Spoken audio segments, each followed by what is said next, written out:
Hello, everybody, and welcome to ReadySetCyber, an ongoing deep dive into the issues and solutions in cybersecurity.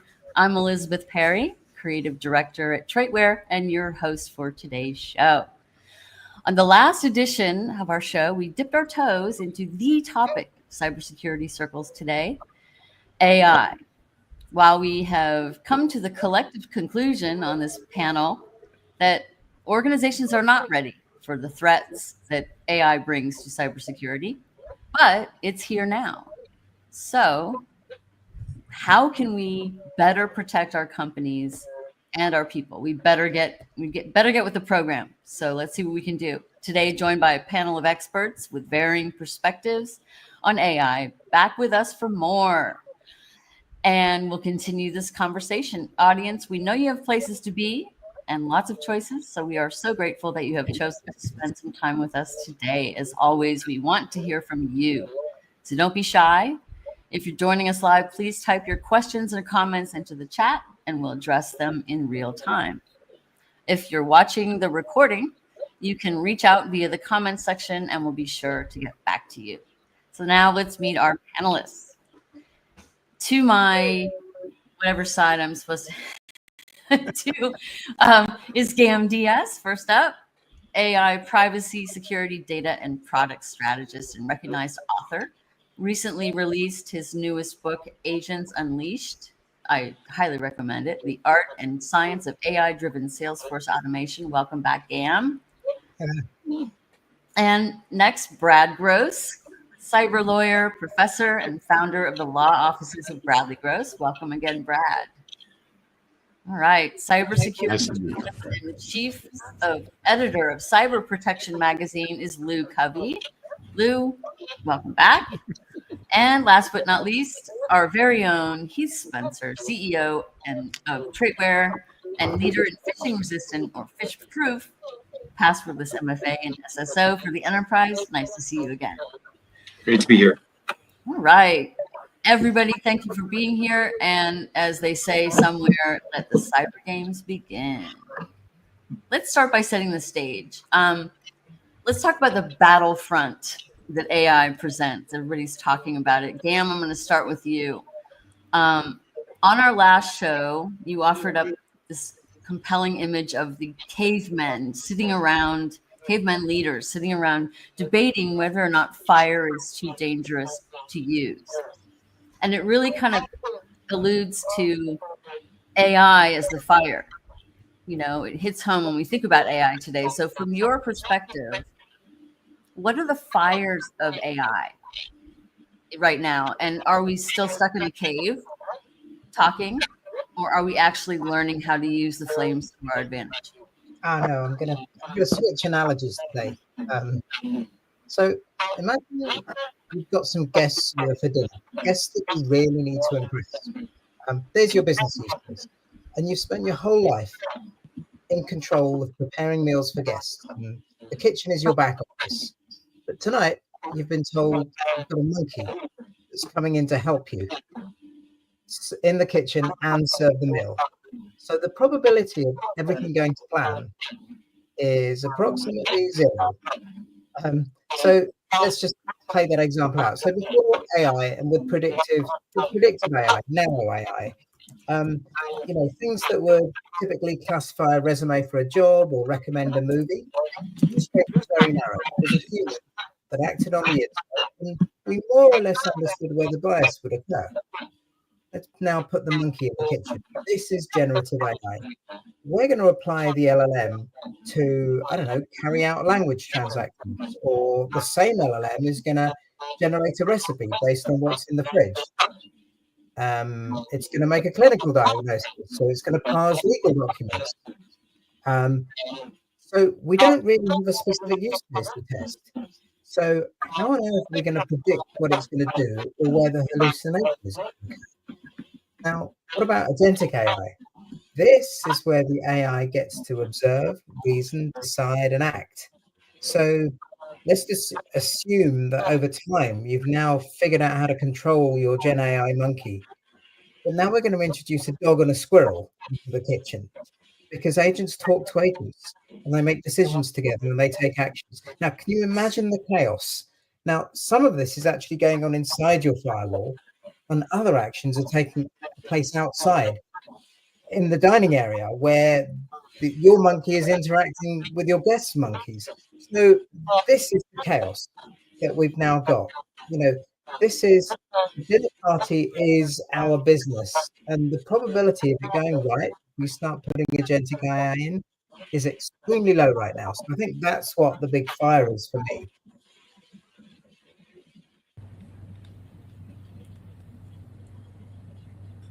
Sorry about that. I had to unmute. Your analogies are like, it's like bedtime. It's like bedtime stories. You just sit there and go. Listening to that's fantastic. Does anybody else have a comment on that? Or should we? No comments. Well, okay. Well, I mean, I think that that it's an analogy that's going to lead into other parts of the conversation, right? And how are we, how are companies, addressing the sprawl, as Gam just laid out? Like, there's going to be this sprawl of who's using what parts of the conversation, right? Like this conversation. Imagine there's virtual assistants or whatever else attending this meeting just to take notes, but then they decide on their own to then use the data from the conversations in other places without anybody saying, hey, should they be doing that? So I think I'm kind of jumping ahead a little bit on how are we holding accountability or setting boundaries in this very dynamic environment. I mean, basically Gam just laid out what in his terms was chaos, right? Because it's very dynamic. It's not static anymore. It's going to be hard to think about all the variables. Yeah, that's a good point. And you're right. We're going to get deeper probably into that type of thing. But before we do that, Lou, as a journalist, okay, you often talk about the hype versus the reality. It's AI, really bad. It's really bad. AI. So especially when it comes, becomes AI battling AI, are we seeing accurate narratives, the hype clouding the real threats, or what should we be talking about? Okay. Yeah, it's a major problem. Basically because the media only has time to deliver the messages coming from the companies. I mean, I did a search this week on a particular company who was making certain claims, and so I started doing searching to see if they were the only ones that did this or if there were others. And the search results and the AI kept coming back and saying, yes, this company is doing this, this, and this. So I asked, okay, where is this this data coming from? Well, it turns out it's coming from the company that's making the claims. So there's no validation of what the companies are saying, but that's what's going out into the internet, into the media. And that's a major problem. I mean, that's one of the reasons why we don't take press releases. We don't publish press releases. We read them and we determine if there's something valid in them, and we do the research on them, but we don't publish the press release. And that's a problem. If it's the people if the people trying to sell you something are the ones giving the validation for what they're saying, you're not getting the true story. And that's what we're getting in AI. AI is a good idea. And I prefer to use the term LLM because there is no such thing as an AI right now. Yeah. But what we call this wonderful product is essentially what it has always been known as automation. Okay. With apologies to Gam, I found no evidence that agentic AI actually exists right now. It's what we used to, like I said, it's what we used to call automation. It's just a little bit more advanced. And it's not doing what the AI industry says it's supposed to do. It might one day, but it's not right now. Just as what the AI companies say their AIs are doing. It's not true. We were talking earlier about the report from Apple saying that it's not what they say it is. And as much as I would like all of this stuff to be true, because I think it could have a lot of benefits, I think it's being buried in marketing committee meetings and not coming out to be what it really is. Agentic AI is in the lab, definitely. Yet it's being talked about like it's real. Yeah. And it's out there, and the use cases are being produced. And when you go and ask people what you've got, no, we haven't got anything. Nothing's in production yet. And for very good reason, it's not ready.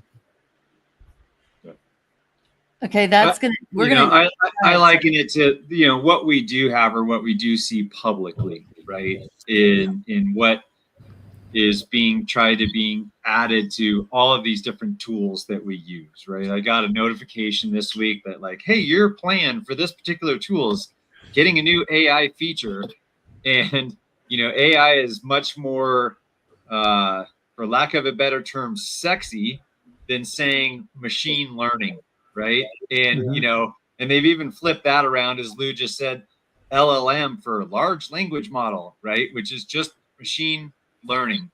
And I like to think of it as it's a tool, and it is moving a carpenter from swinging a regular hammer by themselves to a pneumatic nail gun that can frame 10x faster, because it just processes the process of putting a nail through a board into another board extremely more efficiently, right? And that's what we're seeing today, is this ability to use the tool that can compute much faster and is more elegant than the tool we used to use, right? And so I think that there's just the aspects of that. Yeah, I agree. By the way, I think it's what we used to call, before AI, we used to call it vaporware. A lot of it is vaporware. I'm not saying it's all fake, but a lot of it's vaporware. And I could tell you that I think it was you, Lou, or somebody mentioned earlier that a lot of what we call AI now is just marketing fluff, because all it really is, a lot of it, not all of it, but a lot of it is just, like you said, machine learning, behavioral analysis, right? Put into some algorithm and all, which before the advent of AI, we used to call that computing, right? Just computing. Now, well, as Lou said, it's automated computing, right? Automation, right? Now all of a sudden it's like, well, if we can analyze your behavior to predict what you're going to do, suddenly that becomes AI. Well, in that case, AI existed decades ago, because they've been doing that for decades, right? Yeah. So I'm not saying that AI is all hype, but I am saying that it is hype. But Brad, I have a question for you though, Brad, before we get off that. Remember when we used to get people in trouble for false advertising? Right. What is there anything going on there, or does anybody care? No, because I think we've spread definitions so thin at this point that pretty much anything can be justified.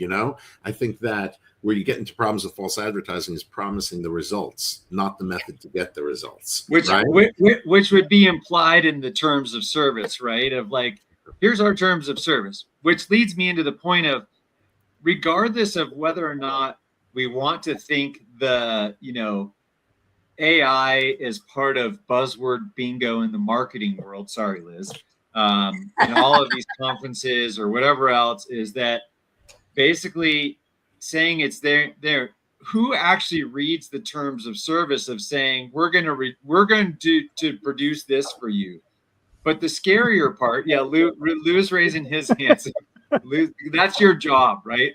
But Lou, how many of us actually have that as our job? Or how many companies have a Lou inside of their company that actually read the boilerplate of those things? And my concern is whether we can argue semantics over using the term AI or not all day long. However, I think the risk that all of these that regular businesses are facing is, you allow a note taker, an AI note taker, into your meeting, whatever else it is. we're not reading the terms of service to then say, what are we allowing that LLM to use with the data from that meeting to then go try to improve itself, and where is that being used, and where's the constraints on that? And then to Gam's earlier point of, is that LLM then deciding, well, we need to parse some of this data out into other LLMs, not necessarily agentic AI, but in the machine learning process, it could say, hey, I need to put some of this over here so it can run compute in this machine, or it can run compute over here. And we don't have controls on that yet today. Well, actually, what's really good about what you just said is that, number one, reading terms of service is actually a perfect use case for generative AI. You can just churn through this, and it's kind of stuff that we don't want to do, and AI is really good at doing that. But the other thing is, you said that the AI is going to figure out, okay, from this conversation, I'm going to take these bits and pass them into somewhere else. And it's happening dynamically. It'll happen at scale. And the only thing that we can use to govern that is more AI. And so, you know, when we get agents, the control and the governance, you know, we need to apply AI to control our AI, because it's too intricate, it's too voluminous for humans to manage. So I don't know, it's all recursive. Okay, so let's get into cybersecurity a little bit here, because this, because that's kind of what we're here for, right? I know it's kind of what we're here for, but I mean, this is all fascinating, because I think the important thing is that, to Gam's point, it's not ready for the enterprise. We already established that, right? But what I think is interesting is AI, if we know it's not ready for AI, then what are we going to do when the people are selling AI that isn't ready for the marketplace? Well, I think, by the way, you're bringing up an age-old problem, which is, what do you do when software companies are selling crappy software? Right. And then they build version 2 and 3, which are built on foundations of crappy software. And things start to collapse. So, yeah, I think that there has to be, just from my perspective, outside looking in, I think that there will probably be, at some point, a market shakeup, because everyone and their mother right now is advertising, I have an AI solution, AI this, AI that. But as I said earlier, it's the results that matter, right? Not the method that you use to get there. So I think that you're going to see my prediction, you're going to see a bit of a shakeout. The term AI is either going to be used so much that it's going to be diluted into nothingness, or you're going to see the opposite effect, that people are going to say it's not a real AI solution, and companies are going to be more wary about promoting themselves with solutions that don't exist. That's my thought. Yeah, that's a good point. Heath, AI is getting AI, or whatever we want to call it. Now I don't want to call it AI anymore. The stuff that it's getting really good at getting around traditional cyber defenses. We know that we used to call it the corporate perimeter and the castle and moat thing. We all know that's obsolete, right? But what exactly does that mean? Can you talk about what's not working as far as our defenses, our cyber defenses, and what we're calling legacy cybersecurity? Well, I think we have to go back to Lou's point of, really what this is automation, right? And it's giving the threat actors, right? And I used an analogy saying it's just a tool, and switching from a hammer to a pneumatic nail gun. It's allowing the threat actors to move faster, to find more exposed vulnerabilities more efficiently, because they're using the tool to just run in the background and find those things. And it's creating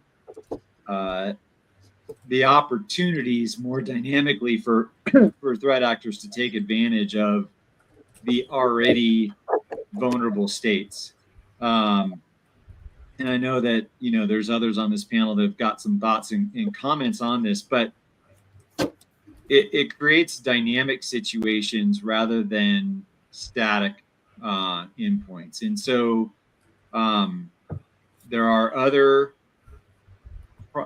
as this continues to evolve, and we've alluded to this a little bit, as the LLMs start to process data and then start to think for them, that model, right? I don't want to say that it's actually artificially thinking on its own, but the model itself can say, from a math standpoint or whatever else, hey, I need to separate this out and run compute over here and then bring it back in.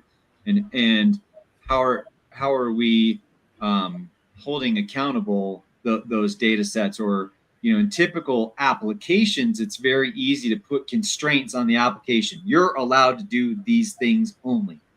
The goal with the automation is to say, if you hit a stopping point, you can go beyond this constraint, right? And that's going to create modern vulnerabilities, and the threat actors are leveraging the tools to then try to exfiltrate the data. Data is the gold that everybody's after.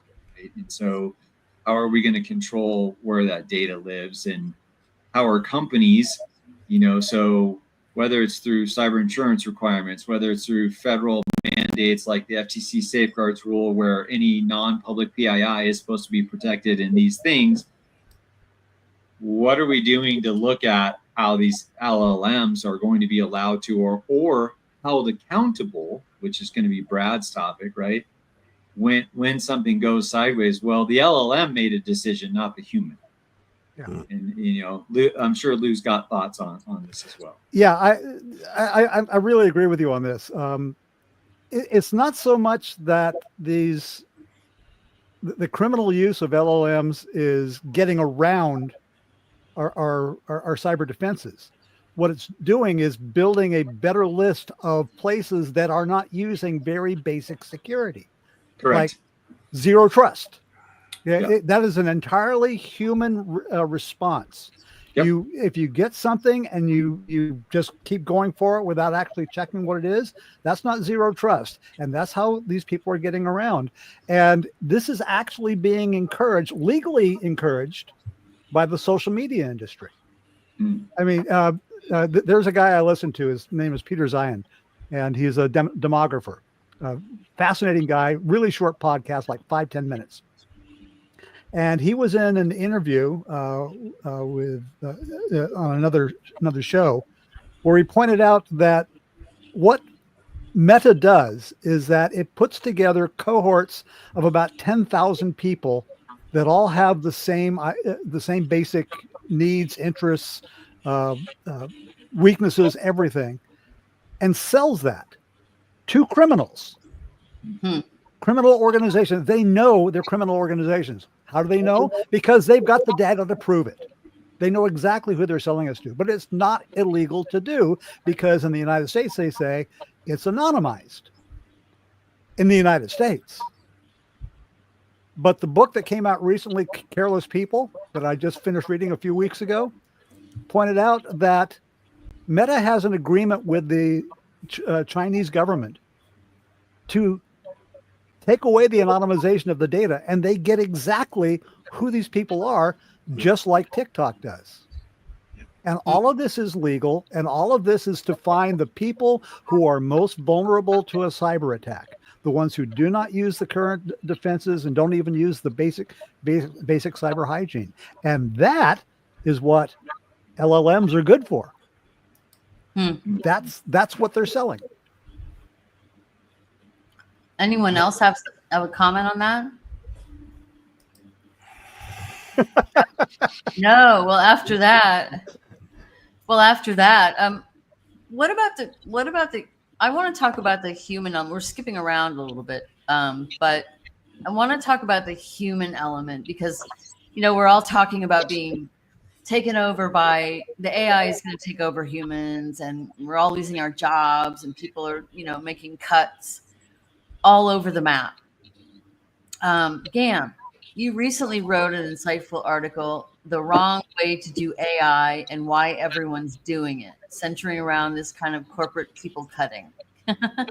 So, and you said, I quote, "You don't build loyalty by making people feel disposable. What these companies miss is the deeper cost of treating AI as a shortcut." Basically, you're saying that, you know, that we should not, that AI, you know, should not be in opposition. Can you say more about what happens, like in all the realms, when you get rid of humans? Yeah, sure. I mean, pick any large business, and what you've got is you've got a bunch of large systems, ERP, CRM, and you've got humans running around, feeding them data, taking what the systems give them, doing something to them, and putting it back into another system. Now, those humans actually perform much more than you think they do. Number one, they bring empathy. They bring just a human element. When you're dealing with other humans, like, systems can't match this. I mean, I'll get just an example that I use all the time. If you've got an automated loan approvals process, it's black or white. Do you meet the criteria? Do you not? I'm going to accept or deny. I advocate for people, like for AI, to get people making a mortgage application to actually go into a bank to meet another human, because a human loan assessor might have had to choose between paying the mortgage or putting food on the table. So there's humans in that process, and really important. But going back to the large enterprise, a lot of processes are actually broken. The data is not clearly defined. There's some gray areas, and humans smooth all those gray areas out. The moment you take the humans away and put AI in place, those smoothed out processes and interfaces go away, because AI has to make hard decisions. So we undervalue what actually the human glue is in businesses. So we can't just go out and get rid of humans and replace them with Gen AI. I mean, that's a recipe for disaster. Yeah. So an industry that I've actually seen this or watched this take place already, and and I think it's becoming tricky, is in the real estate market, right? So a lot of the appraisal process, let's say, is one example where they've tried to implement a lot of AI tools or just compute, right, to run models of, here's a 2,000 square foot home, 3-bedroom, 2-bath, 2-car garage in this zip code. It's worth X, right? And yet there are so many areas, and that might work if it's a very repetitive suburb where it was one builder that all built all these homes in this time frame, and they're very cookie cutter and they're the same. However, in different areas, the moment you change to different topography or whatever else, if you eliminate the human aspect of knowing the different characteristics of an area, and the access points to different things, you completely change the value proposition of each different property, dramatically. That's just a real world example of where, I have business colleagues that have run appraisal businesses forever, and they're all being sucked up by these large BPO firms that are just using automation to crunch the numbers and give it back to the banks. And it's killing the individual value of properties, where someone, may have taken the time to do their own remodel and put different things in or whatever else. And or let's say you're in, I live in snow country during the winter time, and there is a huge difference between a driveway that faces south and a driveway that faces north when you have to remove the snow, and compute doesn't take that into example. In to the point of it could affect the amount you pay on paying someone else to do snow removal in your driveway, right? Or being 500 feet elevation change can triple the amount of snow you get in your yard. Yeah, those are just random examples, but the appraisal process moving to just compute only has drastically already affected that in the last 8 years. It's interesting. You like all the things you said were quite qualitative, and even the quantitative stuff even quantitative, and even the qualitative stuff can actually, a data scientist's dream is to actually be able to calculate this properly. Yet we forget what someone's willing to pay or not pay because the place smells funny, or a smile from a neighbor. These are human things that, that AI can't replicate. And so I really believe that, we're not going to go extinct just yet. No. Reminds me of that movie. I think that was it Chevy Chase was in it. I can't remember the name of the movie, where all of his neighbors wanted him out and he wanted to move out of the neighborhood. So he paid everyone to be nice, right? And to say hello, right? And be friendly, like small town. He paid them all off. So a buyer would see that and pay a lot more. Yeah. So you're right. It's the intangibles. It's the neighbors that are around. It's the slope of a house that's slightly better for flooding, for preventing flooding and so forth. Yeah. And I think that's why, as Lewis said, as I think we've all sort of echoed, that AI just simply isn't fully ready for prime time yet. It's just not. It has great uses, but it's a lot of vaporware. Hey, and while we have you, Brad, flipping again, on our last show, you made a point about how the law is always chasing the tech. Yes. You said that, you haven't even solved privacy and data protection, which we haven't with GDPR even, we haven't. In a perfect world, how do you see, lawmakers coming in? Is it doable to make laws? And if so, where should they begin? And if it isn't, what are we supposed to do? So, wow, there's a lot to unpack there about whether it's doable. I'll hit whether I think it's doable toward the end. Okay. As far as what they need to do, I think that, as I mentioned on the last show, there are areas. There's certain areas. There's accountability. We still have to figure out, and I believe someone mentioned this earlier, who is going to be most accountable when something happens, right? And by the way, I'm getting a little bit of echo. Can you hear me okay? Can you hear me? Yep. Yeah, Brad, it's a little bit, but it's okay. Yeah, I can hear a little echo, but I think, yeah. Okay, just making sure. So what I was saying was, first you have to deal with accountability, which I don't think that lawmakers are equipped to do, right? Determine about when something happens that's AI based, who's responsible for it? You can't blame the AI. Is it the person who programmed the AI? Is it the person who set the AI into motion, right? They have to deal with that. They're going to have to deal with figuring out parameters about when and to what degree AI can self-help, right, before it requires human intervention.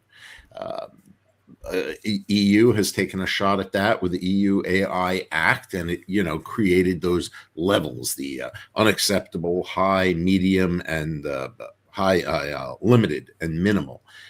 So we're starting to look about how what the parameters are and when somebody should be required to interact. But even that, I think, is, and this goes to your doable question. Yeah. Is even that acceptable? Because I could think of scenarios in which, even using the EU's levels of unacceptable and high and so forth, where it falters. Like unacceptable under the EU, for example, is biometrics. You're not supposed to use AI in biometric applications. That's an unacceptable behavior. While high goes to, let's say, healthcare, right, where it can be used with strict oversight. Okay, so how about my watch? What if I'm wearing a smartwatch? Yeah. And it detects that I have a high blood pressure. Well, first of all, right now it's using biometrics, so that's unacceptable. So it shouldn't be using that at all, right? But but then it goes to high. Well, it's healthcare, and maybe I agreed to it, and so on. And you could see how you could come up with scenarios that sort of fit into all the different categories. And you think, well, how are we going to legislate that? And this goes to your final question, which is it doable? And my thought is, yeah, it's doable. You just have the wrong people trying to do it. Exactly. You got the wrong people. You No, got and it's people, going so fast that we're out, it's outpacing us. yeah, but it's outpacing us because we are still doing things the way we historically do things, which is it goes to like a legislator and they have a little subcommittee that explores these things. But of course, they're talking to the people who have vested interests in seeing that technology push forward, right?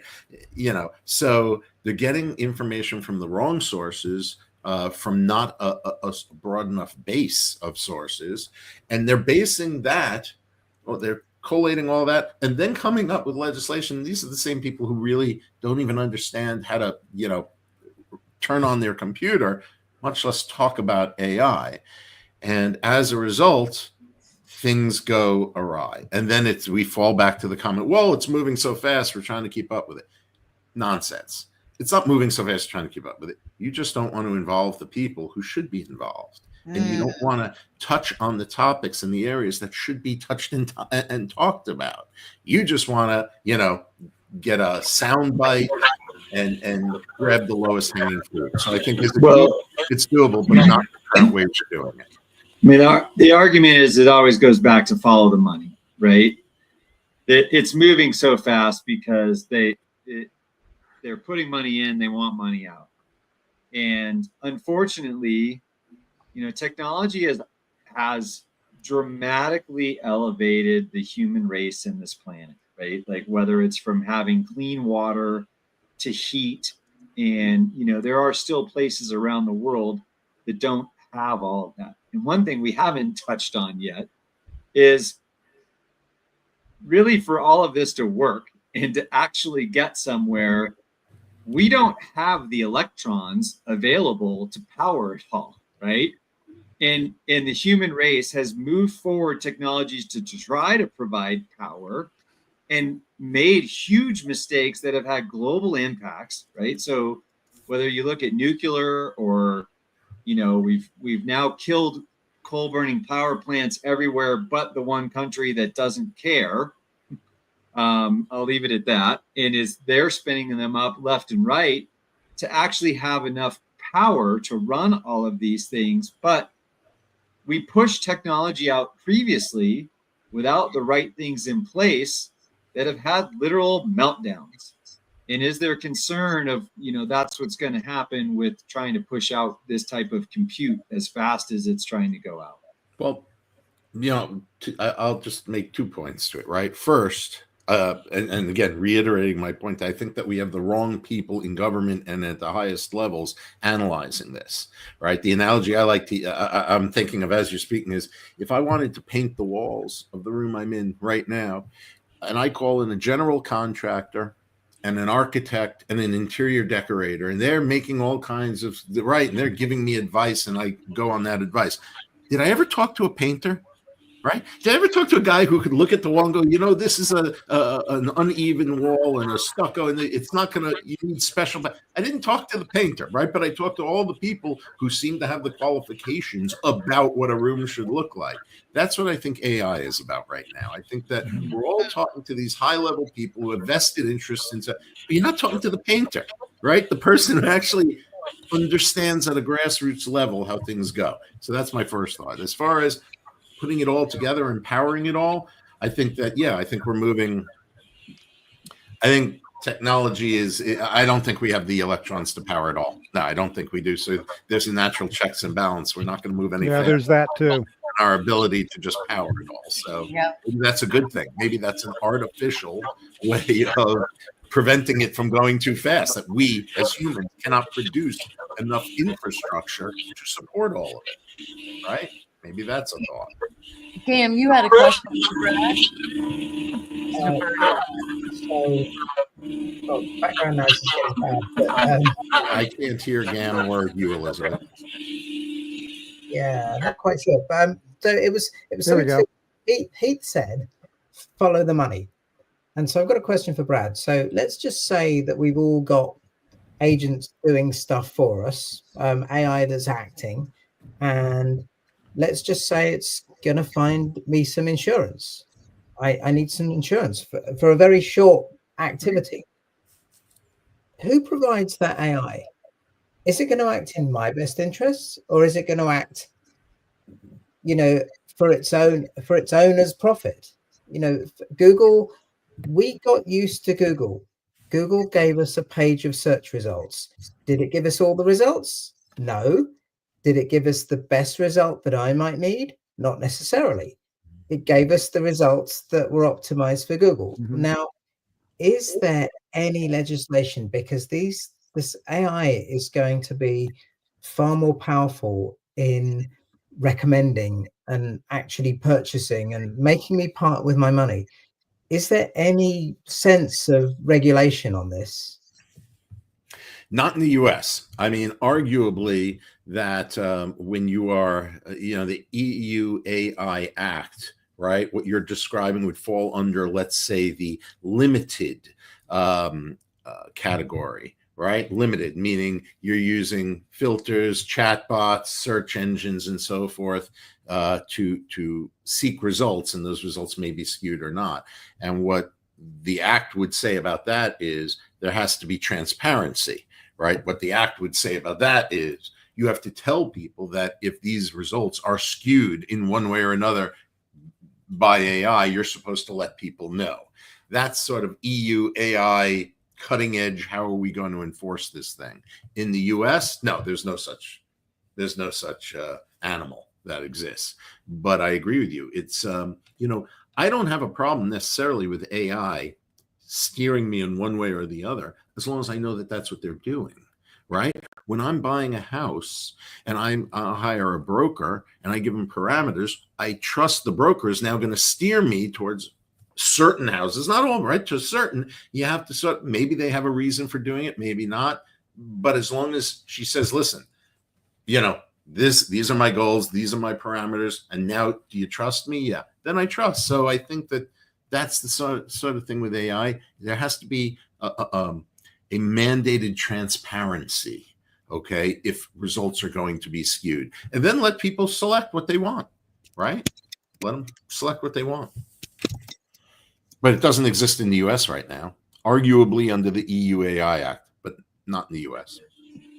Yeah, so I think this goes back to a comment that Lou made earlier is, right, how do we validate, to get that level of trust, to be steered the right direction, how do we authenticate or validate the source that AI is using to present the data that steers us? Yeah. And I think that's a question that's got to be solved. And actually, while we're talking, and I know this is one of the talking points that we kind of glossed over earlier, how is AI being used maliciously today? Just popped up in my newsfeed while we're on this call that North Korean attackers just, basically used AI deepfakes to trick an employee at a particular company into joining a call, and then levered that call as a way to then install malware, right? A Mac OS malware. And so, to the point we did discuss this earlier, is that ultimately it's just trying to expose the existing vulnerabilities, right? Which currently is tricking the human into making a mistake, right? But the point is the video and audio deepfakes are getting so good that these threat actors were able to, and I haven't read the entire article yet, but basically replicate coworkers and trick this employee into joining this Zoom call. I'm happy to put the link in the comments for this particular article that's out on PC Mag. But it was Huntress that discovered the attack, etc. But it's pretty sophisticated already on how they're just using. It's a tool to try to manipulate the human into making a mistake. Yeah. And I think. Yeah. Sorry, go ahead. No. It's just the point of, how AI is being used by threat actors today is to expose the vulnerabilities or weaknesses that we all have in saying, oh, this is coworkers, I got to join this call. And I think it said in there, oh, my mic's not working. Well, I got to re-update this thing. And that's how they tricked them into trying to install a malware on their computer. So we talked on the last show that and we all agree that the human is still the weakest link. So Oh yeah. what about solutions, guys? We only have a few minutes left. Let's leave the audience with some nuggets of information on how can we do better. Anybody? Don't be stupid.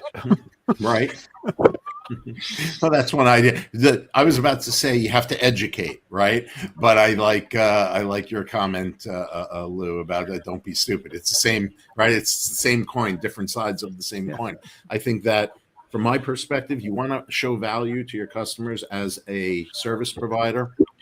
Show value by educating them about the risks. Let them know what the realistic risks are, right? You don't want to sound the alarm bells so loud that people get used to it and they ignore obvious things, right? Present a realistic education to your customers, how they can help you help them, right? By doing things just like you said, like with the deep fakes and all, recognize that certain things can happen. If you see an abnormality, right? If you see a behavioral deviant, behavior of some sort, start to question it. Call us as a service provider. Call us, right? Because you don't necessarily need AI to detect AI. You don't necessarily need. There was somebody posted it, and I think it was on Facebook. One of my colleagues in the industry posted a post, and he said something about AI, like we're having too much AI and blah, blah, blah, blah, blah, blah, blah. And as I'm reading, I'm looking at all the hyphens in it. And I wrote back and I said, yeah, this whole thing was AI because of the hyphens. He's like, very good. You figured that out. You don't need, I don't need AI to detect that AI uses a lot of hyphens, right? So education, folks, education about the realistic picture, and educate them about the things that they could find right now to help themselves. That's what I think. That's going to be a good thing. I've got three letters that I use now.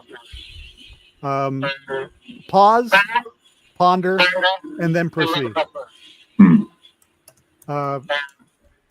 That's how you do you should do anything, because there are people out there that are trying to cause a problem for you. And if you just take a moment and think of everything that you've heard, then you realize that this may or may not be a valid situation. And from that point, then you can proceed on with what you have to do. But we have to stop reacting. But on a good side, something that I think everyone needs to know is that I think we finally caught up with the attackers. And that's the one good thing we can say about AI, is it's given us the same tools and abilities that the attackers have been using for years. And if you employ them regularly, then it's going to keep you safer than you were before. And that's the good thing about LLMs.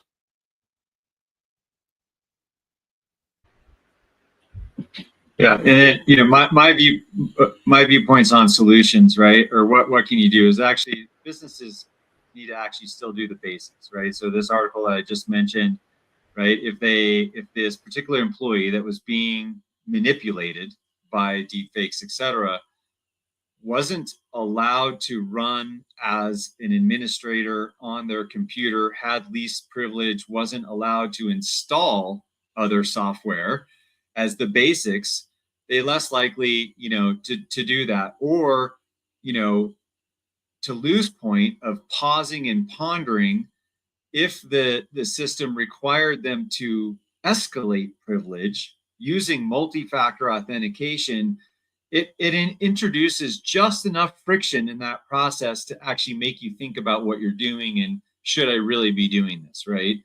And so, I think we need to educate employees, but we also, as companies and leaders, we've got to make sure we're giving our employees the best tools possible to simplify how they do things securely, right? Moving off of shareable secrets, which is, my whole stand is to get people to not have access controls that are shareable, right? Move to phishing resistant MFA for every part of the process is one aspect of that. Because if a secret can be shared, it will be, advertently or inadvertently, right?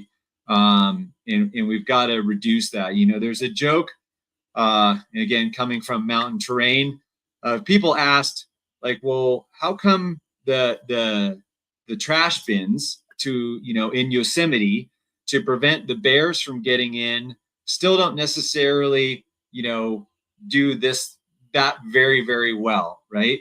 And the park ranger's response is, well, the spread of intelligence between the bear and the human to actually open the trash can is only so far. So we have to make them, simple enough for the human to use it so that they'll actually put the trash in the trash bin, and make it just difficult enough that the bear can't get in. And we need that same process for cybersecurity.